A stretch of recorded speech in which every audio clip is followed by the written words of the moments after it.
I was up at 4:30 a.m. this morning for work, so I decided to film myself really close so you could see bag 1 and bag 2.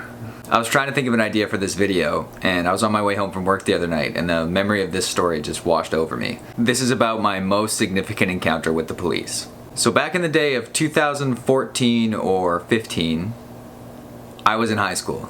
There's this one night I have to call my mom about something, and the best way to do that on iOS was to open up the text conversation and then hit the I button or the phone button or whatever and just call them. So I go to do this and I accidentally push FaceTime audio. Well, whatever, no big deal. So I hang up and I do whatever and I call her and it's great. We have a good talk. Flash forward to the next day. It's first block. I'm sitting in physics class. I get this text from mom and I go to answer it, but it says, "Who is this?"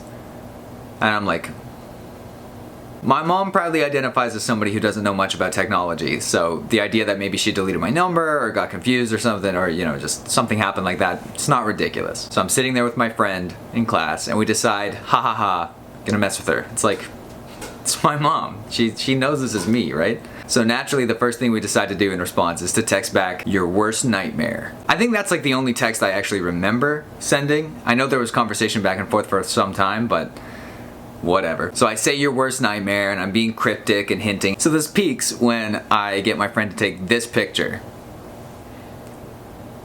He puts me in a headlock and you can clearly see him using both of his hands in the photo, but so I'm taking the picture. I look like I'm in distress. I put on a cheesy face. My face isn't even red. And then I said something like, "We have your son. We want $1 billion." I deliberately made it like a ridiculous number. "We have your son. We want $1 billion."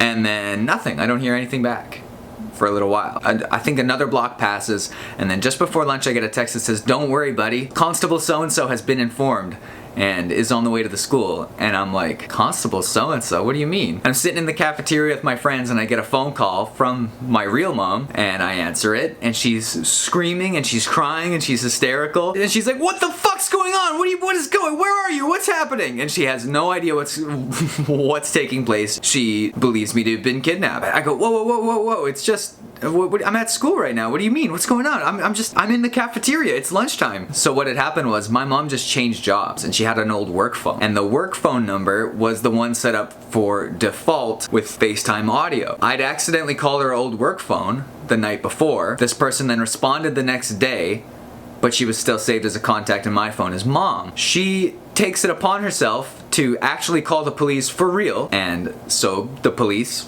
showed up to the school. I was sitting in third block.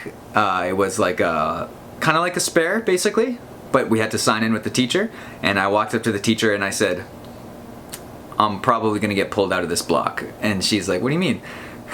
And I was like, "Well, I got kidnapped." So I explained the situation to her. She was like, "Oh, okay." 15 minutes or something go by and she gets a phone call and I'm sitting at my table and she looks at me and I look at her and we're like, "Yeah, okay." And then a couple minutes after that, the vice principal comes up the stairs and he goes to walk in the door and I meet him at the door and he's like, "Connor, right?" And I'm like, "Yeah." He's like, "Come with me, I think you know what's going on." And I'm like, "Yeah, okay, let's do it."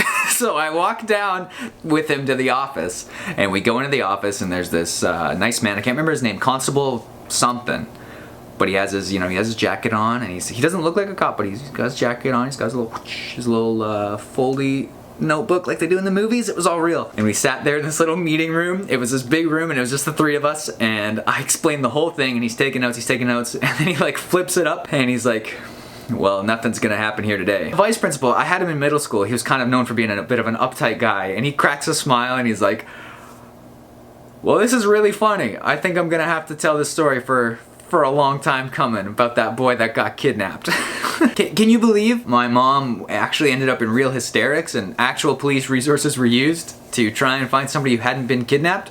The kicker to me is that there was never a question between this woman who had the phone and me. Like I said, "Ha ha ha, we've got your son, we want $1 billion, which is stupid on purpose. She never was even like, "Excuse me, what?" She never even was like surprised and then called the cops. She never said anything back. She just called the cops immediately. Used no sense of judgment in that situation at all. I explained the situation to my mom. She's like, "Oh yeah, had that actually gone to her, she thought it would have been hilarious." But for some reason this woman who has a degree in criminology never even like stopped and asked me if I was being a jokester or not. I wasn't being convincing. I don't know how this happened. So like, does that go in my file now? Like, did that guy, you know, because he took my name and he took my info and stuff. Is there a record of me having been kidnapped or having this come up or something? Or is it just like the usual paperwork and then he just nullifies it because there's nothing actually going on? But man, it was so funny. And now for the rest of my life, I get to say in the 12th grade, I got kidnapped from this photo.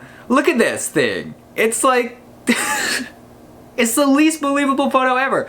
I remember going, have you ever been put in a headlock? You don't? No. It's not even tight. You can see air. He's using both his hands in the picture and somehow the photo's been taken. What's going on? But that's it. I just wanted to talk about that story. Stay safe out there. Keep washing your hands. And stop buying toilet paper, please.